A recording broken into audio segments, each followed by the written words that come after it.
নমস্কার, আমি বোধিসত্ত্ব চলে এসেছি সহজ শেয়ার বাজারের আরেকটি নতুন এপিসোড নিয়ে। প্রিয় বন্ধুরা, আশা করি সবাই ভালো আছেন এবং সুস্থ আছেন। আজকে দুটো পয়েন্টের উপর বেস করে আমাদের আলোচনা হবে।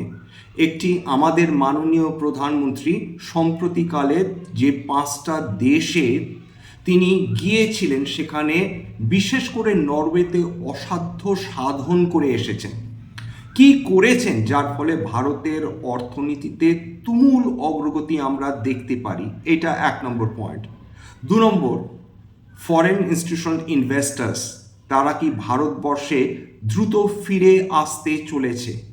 3 নম্বর পয়েন্ট, তেলের দাম বিগতকাল রাত্রেবেলায় 5% বেশি কমে গিয়েছিল। তার মানে কি এটা প্রমাণ হয় যে ইরান আমেরিকার সংঘাত শেষ হয়ে যেতে চলেছে, শান্তি আসতে চলেছে? এইগুলো নিয়ে আজকে আমরা ডেফিনেটলি আলোচনা করব। প্রথমে শুরু করি, ফরেন ইনস্টিটিউশনাল ইনভেস্টার্সরা কি ফিরতে চলেছে?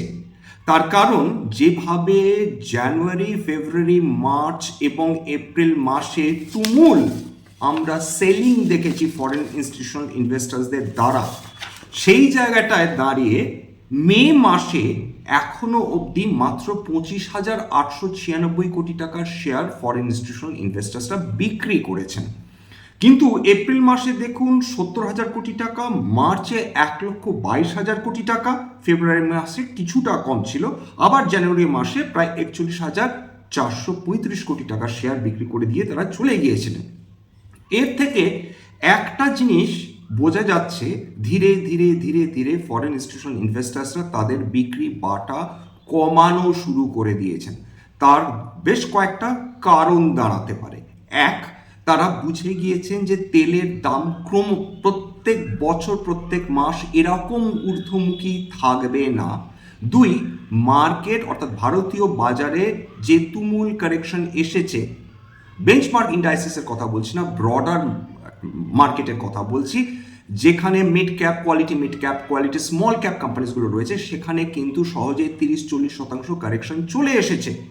এবং ফরেন ইনস্টিটিউশনাল ইনভেস্টার্সরা কিন্তু এই ধরনের শেয়ারে সবচেয়ে বিক্রি বাটা করে চলে গিয়েছেন। অর্থাৎ ভারতের শেয়ার বাজারে এখন বেশ কিছু কোম্পানিজ রয়েছে যেগুলো ইদার ফেয়ার ভ্যালুড রয়েছে, বা কিছু কিছু কোম্পানিজ তারা তাদের ইন্ট্রিনসিক ভ্যালুর নিচেও ট্রেড করছে। হতে পারে ফরেন ইনস্টিটিউশনাল ইনভেস্টার্সরা তারা এই আন্দাজ পেয়েছেন, তারা দেখছেন যে এই কোম্পানিজগুলো ইন্ট্রিনসিক ভ্যালুর কাছাকাছি বা তার নিচে ট্রেড করা মানে তাদের কাছে একটা কিন্তু বড় ইনভেস্টমেন্ট অপরচুনিটি তৈরি হয়ে যাওয়া। 2 নম্বর, এশীয় মার্কেটগুলোতে তুমুল উত্থান হয়েছে বিগত 1 থেকে 2 মাস থেকে বা 3 মাস।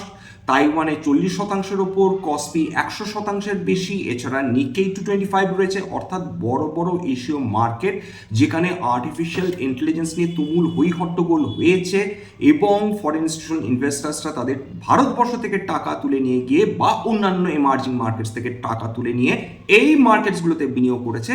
এখন তারা বুঝতে পারছেন যে এআই মার্কেট কিন্তু ওভার স্ট্রেচড হয়ে গেছে, অর্থাৎ এআই কোম্পানিগুলো, এবং সেইটা তার ইন্ট্রিনসিক ভ্যালুর ওয়ে বিয়ন্ড ট্রেড করছে, অর্থাৎ অত্যন্ত চড়া দামে কিন্তু এআই কোম্পানিগুলো ট্রেড করছে।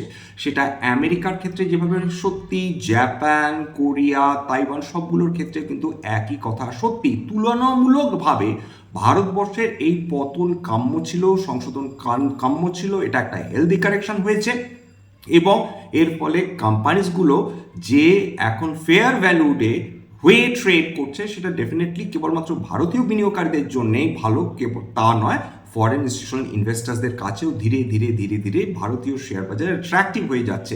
ঠিক সেই কারণে মে মাসে কিন্তু আমরা সেই অর্থে কোনো পতন দেখিনি। এছাড়া যে সম্ভাবনা তৈরি হয়েছে যে ইরান আমেরিকা হয়তো একটা না একটা সময় যুদ্ধ বন্ধ হবে, কারণ দুটো পক্ষ আর পেরে উঠছে না, এ ব্যাপারে তো কোনো সন্দেহ নেই। আমেরিকা এই মুহূর্তে বিপুল চাপে রয়েছে, যুদ্ধটা তাদের কারণে শুরু হয়েছিল। অন্যদিকে ইরান, তারা জানে বেশি দিন তারা স্ট্রেট অফ হরমুজ বন্ধ করে রাখতে পারে না। এতদিন ভারতবর্ষ তারা বন্ধুত্বপূর্ণ আচরণ করছিল ইরানের সঙ্গে, কিন্তু ইরান যে মুহূর্তে ভারতীয় তেলবাহী জাহাজগুলোকে আক্রমণ করা শুরু করলো, তারপর থেকে ভারতবর্ষ বেশ বিরক্ত হয়ে গিয়েছে। সেটা ইরানও বুঝতে পেরেছে এবং ইরান জানে যে চিরকাল স্ট্রেট অফ হরমুজ বন্ধ করে রাখা যাবে না, তাদের একটা না একটা উপায় খুঁজতেই হবে যার ফলে তাদের সম্মান বজায় রাখা যায়। একই কথা সাজে কিন্তু আমেরিকার ক্ষেত্রেও মিড টার্ম ইলেকশনস আসছে নভেম্বরে, তার আগে ডোনাল্ড ট্রাম্পকে যে করেই হোক নিজের সম্মান বাঁচাতেই হবে। সুতরাং দুটো পক্ষই এখন খুব মনোযোগ দিয়ে একটা এমন রাস্তা খোঁজার চেষ্টা করছে যেখানে দুপক্ষই সম্মানের সঙ্গে একটি শান্তি চুক্তি সই করতে পারে, যুদ্ধ বন্ধ করার কথা বলতে পারে। এইবার চলে আসি যে বিগতকাল এই যে আসন্ন শান্তি চুক্তি আসন্ন, এর ফলে একটা ধোঁয়া উঠেছিল, একটা রব উঠেছিল, তার ফলে ক্রুড অয়েলের দাম, ব্রেন্ট ক্রুডের দাম 4 থেকে 5% পতন হয়েছিল। কিন্তু আজকের যে অবস্থাতে ছিল সেই অবস্থাতেই ক্রুড অয়েল এবং ব্রেন্ট ক্রুড আবার ফিরে গেছে। ক্রুড অয়েল আবার $101 প্রতি ব্যারেল ট্রেড করছে, ব্রেন্ট ক্রুড $107 প্রতি ব্যারেল ট্রেড করছে। আজকের ক্রুড অয়েল প্রায় 3.5% উত্থান নিয়ে ট্রেড করছিল।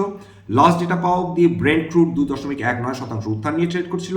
এই যে ক্রুড অয়েল এবং ব্রেন্ট ক্রুডের ডেটা, এটা আমি নিয়েছি ট্রেডিং ইকোনমিক্স থেকে এবং এফআইআই ডেটা আমি নিয়েছি মানি কন্ট্রোল থেকে।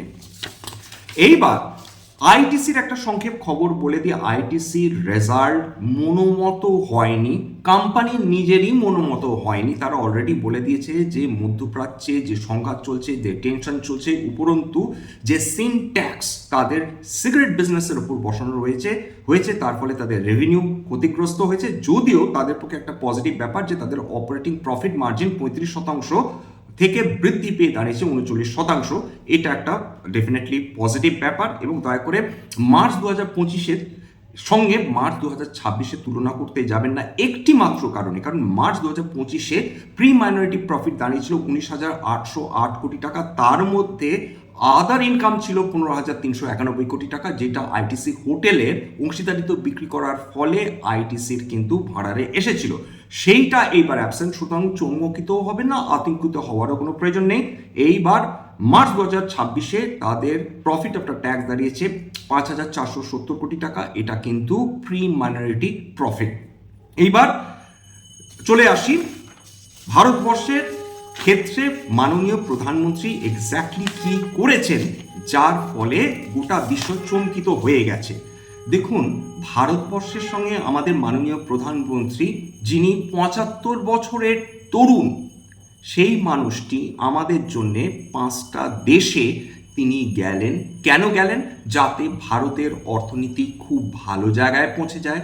এই 5টা ইউরোপীয় দেশে তিনি যে গেলেন, তিনি ভ্রমণ করার জন্যে যাননি, তিনি গিয়েছিলেন ব্যবসা আনার জন্যে, তিনি গিয়েছিলেন লং টার্ম এগ্রিমেন্টের জন্যে। এমন একজন প্রাইম মিনিস্টার, ভারতের প্রাইম মিনিস্টার, যে কোনো ভারতের প্রাইম মিনিস্টারের হিসেবে প্রায় 41 বছর পরে নরওয়েতে গিয়ে তিনি এই চুক্তিটা করে এলেন। 43 বছর, মাফ করবেন। এবং এটা সত্যি সত্যি আক্ষরিক অর্থে একটি ঐতিহাসিক একটা ভিজিট। কেন? তার কারণ ভারতবর্ষ এবং নরওয়ে বিশেষ করে গ্রিন স্ট্র্যাটেজিক পার্টনারশিপের উপর ফোকাস করতে চলেছে। কোন কোন এরিয়ায় চুক্তি হয়েছে খেয়াল করুন, তাহলেই বুঝে যাবেন যে কোন কোন সেক্টর এর ফলে দারুণ উপকৃত হবে। Green energy, offshore wind energy, green hydrogen, maritime cooperation, blue economy, climate technology. মনে রাখবেন, নরওয়ে একটা খুব ছোট্ট দেশ বটে, কিন্তু যে সেক্টরসগুলোর কথা বললাম সেখানে তারা বিশ্বের 1 নম্বর। এবং তারা যেটা করতে চলেছেন, তাদের সেই চুক্তির মারফতে দুটি দেশই তারা তাদের বায়োল্যাটারাল ট্রেড অর্থাৎ পারস্পরিক যে ব্যবসা, সেটা 2030-এর মধ্যে সেটা দ্বিগুণ করে ফেলতে চলেছে। এছাড়া আরেকটা, নরওয়ে এবং ভারতবর্ষ তারা একটি ট্রায়াঙ্গুলার ডেভেলপমেন্ট কর্পোরেশন এগ্রিমেন্ট চুক্তি করতে চলেছে বা চুক্তি করেছে, যার ফলে গ্লোবাল সাউথ অর্থাৎ যে দেশগুলোতে যারা ডেভেলপড ইকোনমি তারা খুব একটা পাত্তা দেয়নি এতদিন, যেমন কিছু ল্যাটিন আমেরিকান দেশ, বেশ কিছু আফ্রিকান দেশ, ভারতবর্ষ এবং কিছু এশীয় দেশ, যেগুলোতে আমেরিকা বা অন্যান্য ডেভেলপড দেশ কোনোদিন ফিরে অবধি তাকায়নি। এইবার নরওয়ের সঙ্গে ভারতবর্ষ চুক্তি সাধন করলো, যার ফলে এইবার হচ্ছে লুক সাউথ অর্থাৎ গ্লোবাল সাউথের দিকে ব্যবসা বৃদ্ধি করা বা ব্যবসা প্রসার করার কাজ শুরু হবে। অত্যন্ত গুরুত্বপূর্ণ ডেভেলপমেন্ট। এছাড়া আর যে ব্যাপারে আলোচনা হয়েছে তার মধ্যে রয়েছে আর্কটিক কোঅপারেশন। মনে রাখবেন যে আর্কটিক এরিয়াতে বরফ ধীরে ধীরে গলতে শুরু করেছে। বিশেষজ্ঞরা এবং বিনিয়োগকারীরা এবং বিজ্ঞানীরা তারা বলছেন যে আর্কটিক সি ক্রমাগত একটি প্রশস্ত এরিয়া হয়ে যাবে, যার মাধ্যমে জাহাজ চলাচল করা শুরু করবে বিনা বাধায়। ভবিষ্যতে এরকম ঘটনা ঘটতে চলেছে। তার ফলে আর্কটিক কোঅপারেশন, এই ধরনের বল্টিক যে কান্ট্রিজগুলো রয়েছে এবং স্ক্যান্ডিনেভিয়ান যে কান্ট্রিজগুলো রয়েছে অত্যন্ত গুরুত্বপূর্ণ। প্রধানমন্ত্রী তিনি কিন্তু অত্যন্ত দূরদর্শী, ঠিক সেই কাজটি তিনি করতে গিয়েছিলেন নরওয়ে সহ বিভিন্ন দেশগুলোতে। 2 নম্বর, আর্টিফিশিয়াল ইন্টেলিজেন্স এবং digital technology, space collaboration, sustainable shipping, বিশেষত শিপিংয়ের ক্ষেত্রে, গ্রিন শিপিংয়ের ক্ষেত্রে নরওয়ের তুল্যমূল্য কোনো দেশ এই মুহূর্তে গোটা বিশ্বে নেই। ভারতবর্ষ সেই টেকনোলজি অ্যাডাপ্ট করতে চাইছে। এবার চলে আসি বিশেষ করে সেক্টর ওরিয়েন্টেড ফোকাসগুলো, 6টি মূল সেক্টর। এনার্জি এবং গ্রিন টেকনোলজি, নরওয়ে আমাদের কিসের ক্ষেত্রে টেকনোলজি অফার করবে? Offshore wind energy, hydrogen, carbon capture technology খুব ইম্পর্ট্যান্ট, যাতে দূষণ না ছড়ায় বা দূষণ যাতে কমানো সম্ভবপর হয়। গ্রিন শিপিংয়ে বারবার বলছি, আবার বলছি, ওয়ার্ল্ড লিডার এই ক্ষেত্রে ভারতবর্ষ এই ক্লিন এনার্জি ট্রানজিশন যাতে তারা খুব সহজে করতে পারে, তার জন্য নরওয়ে একটি অপরিহার্য সঙ্গী হিসেবে ভবিষ্যতে বিবেচিত হবে বলে বিশেষজ্ঞদের ধারণা। 2 নম্বর হচ্ছে সভরেন ওয়েলথ ফান্ড। অনেকেই জানেন না যে বিপুল পরিমাণ বিদেশি বিনিয়োগ ভারতবর্ষে করা হয়ে থাকে অন্তত বিগত 9-10 বছর ধরে। তার মধ্যে অন্যতম বড় যে সভরেন ওয়েলথ ফান্ড বা গভর্নমেন্ট ফান্ড, সেটা হচ্ছে নরওয়ে। কত টাকা বিনিয়োগ করেন জানেন? বিগত 2 বছরে ফরেন ইনস্টিটিউশনাল ইনভেস্টার্সরা ঠিক যে পরিমাণ টাকা তারা তুলে নিয়ে গিয়েছে, ঠিক একই পরিমাণ টাকা নরওয়ের সভরেন ওয়েলথ ফান্ড তারা বিনিয়োগ করে রেখে দিয়েছে ভারতবর্ষে। $32 বিলিয়ন, প্রায় 2,60,000 কোটি টাকার মতন শেয়ার্স তারা কিনে রেখে দিয়েছে। সেই কারণে নরওয়ে এতখানি গুরুত্বপূর্ণ। একটা জিনিস মাথায় রাখবেন, প্রধানমন্ত্রী তিনি ঘুরতে যান না। প্রধানমন্ত্রী যখন যান তার পেছনে বিশেষ কারণ থাকে। মেক ইন ইন্ডিয়া, ভারতের প্রোডাক্ট প্রমোট করা, সেটা আপনার মেলোডি চকলেট দিয়েই আপনারা অলরেডি দেখে নিয়েছেন। মেলোডি চকলেট ছোটবেলা আমাদের কাছে সবচেয়ে প্রিয় চকলেট ছিল, সেটা তিনি গোটা বিশ্বের সামনে তুলে ধরলেন। সঙ্গে সঙ্গে জনপ্রিয় হলো তার করা এই বিখ্যাত ভিডিও। অসম্ভব রসিক একজন মানুষ, সেটা প্রমাণিত হয়ে গেল এই মেলোডি চকলেটের এই অ্যাডভার্টাইজমেন্টের মাধ্যমে। গোটা বিশ্ব তাকিয়ে দেখলো যে একটি অত্যন্ত কম দামে কিন্তু অত্যন্ত কোয়ালিটি একটা চকলেটকেও এইভাবে বিশ্বে প্রমোট করা সম্ভব হয়। এবার চলে আসি ম্যারিটাইম এবং ব্লু ইকোনমি। এইটা দুটোই কিন্তু ম্যারিটাইম নেশন, অর্থাৎ দুটোই কিন্তু তাদের সমুদ্র ভিত্তিক তাদের ট্রেড, ভারতবর্ষ এবং নরওয়ে, অর্থাৎ এক্ষেত্রে shipping, ports development, Arctic sea রুটটাকে ডেভেলপ করা, ফিশারিজ অর্থাৎ মৎস্য, সামুদ্রিক মৎস্য বা সামুদ্রিক খাদ্যজাত যে প্রোডাক্টসগুলো রয়েছে, এছাড়া ওশেন ইকোনমিতে অ্যাক্টিভ কোঅপারেশন হবে দুটো দেশে। কেন আর্কটিক ইম্পর্টেন্স, মানে আর্কটিক সির ইম্পর্টেন্সটা কী? কারণ এটা একটা অল্টারনেটিভ রুট হতে পারে। আমরা অলরেডি হরমুজকে দেখেছি, রেড সিকে দেখেছি, সাংঘাতিক একটা খারাপ অবস্থা হয়ে রয়েছে। আমাদের একটা অল্টারনেটিভ ট্রেড রুট লাগবে। সেক্ষেত্রে আর্কটিক সি একটা খুব গুরুত্বপূর্ণ একটা ভূমিকা পালন করতে পারে, বিশেষ করে আমাদের ব্যবসার ক্ষেত্রে, আমাদের এক্সপোর্টের ক্ষেত্রে। এছাড়া টেকনোলজি এবং স্পেস কোঅপারেশন কোথায় কোথায় হচ্ছে? 6G technology, artificial intelligence, digital technology, satellite, space রিসার্চে অ্যাক্টিভ কোলাবোরেশন হবে। এছাড়া জিও পলিটিক্স, যখন গোটা বিশ্ব দুটো ভাগে ভাগ হয়ে গেছে, ভারতবর্ষ কিন্তু সেই actively non cooperation strategy pursue করছেন, সেটা আমাদের মাননীয় প্রধানমন্ত্রী। তার ফলে গোটা বিশ্বে এখন সমাদৃত, সব দেশ তাকে পছন্দ করে। সব দেশের যত নেতা রয়েছেন তারা দারুণভাবে আমাদের প্রধানমন্ত্রীকে কাছে টেনে নিতে চান। এইটাই কারণ যে তিনি কারোর সাথে থাকেন না, কারো পাঁচে থাকেন না। তিনি চান ভারতবর্ষ নিজের মতন গ্রো করুক, কোনো একটি বিশেষ পক্ষে না দাঁড়িয়ে। এবং সেই কারণে জিও পলিটিক্সে তিনি অত্যন্ত গুরুত্বপূর্ণ একজন সদস্য হয়ে উঠেছেন, বা যদি সৎ সাহস নিয়ে বলতে হয় সবচেয়ে গুরুত্বপূর্ণ একজন মানুষ হয়ে দাঁড়িয়েছেন।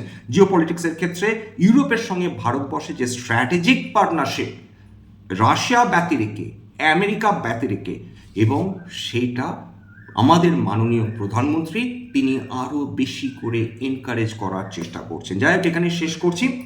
সেই অর্থে কোনো স্পেসিফিক শেয়ার্স বা অ্যাসেট নিয়ে আলোচনা করিনি। স্ট্যান্ডার্ড ডিসক্লেমার, এটা কেবলমাত্র একটা এডুকেশনাল চ্যানেল। এখানে কোনো ধরনের কোনো শেয়ার বা কোনো অ্যাসেটের buy sell recommendation, suggestion, advice এমনকি ইনফ্লুয়েন্স করার প্রচেষ্টা নেই। সবসময় একজন সেবি রেজিস্টার্ড ইনভেস্টমেন্ট অ্যাডভাইসারের পরামর্শ নেওয়ার চেষ্টা করবেন বা নিজের রিসার্চ করবেন, নতুবা ক্ষতির মুখোমুখি হতে পারেন। সবশেষে যেটা বলি, যদি এই ধরনের এপিসোড আপনাদের ভালো লাগে প্লিজ একটা লাইক দেবেন, প্লিজ সাবস্ক্রাইব করবেন, এবং যদি সত্যি মনে হয় আমার বাঙালি ভাই বোনদের জীবনে একটুখানি ভ্যালু অ্যাড করতে পেরেছি, প্লিজ নিজের গ্রুপে শেয়ার করে দেওয়ার চেষ্টা করবেন। নমস্কার।